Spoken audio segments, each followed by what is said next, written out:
Полицию вызывали, участковые, предыдущий звонок наш, он сказал, что он по квартирам не ходит. В управе должны быть сведения о всех хозяевах. Звоните им. Они на вскрытие квартир не ходят. Кто?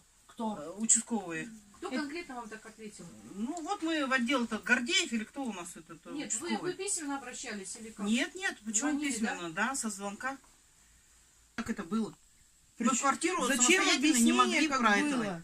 проникнуть. А вы по соседям не могли пройти? Мы по соседям спросить, ходили. как На самом деле так, потому что этот дом мы уже несколько раз останавливали, мы не можем его постоянно тормозить. Ирина Робертовна, Вы же знаете, в что у дом нас люди не безэлеваторные могут зайти, эти, топором к рубят выходу. полы. Да, это Да, что да, такое-то? Вы посмотрите в Смотрите, коридоре. значит, у нас получается в отопительный сезон произошел прорыв системы отопления, да, выявили там, ну, доступ, скажем так, 11 числа, с 11 числа у вас доступ получился.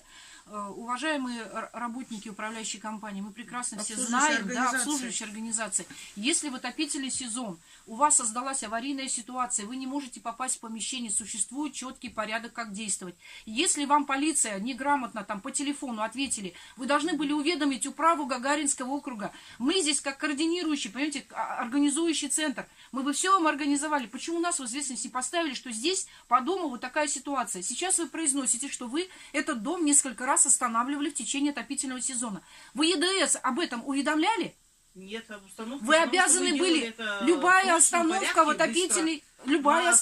отопительный, сезон обязана быть декларирована в единую диспетчерскую. Это все очень ответственно и серьезно.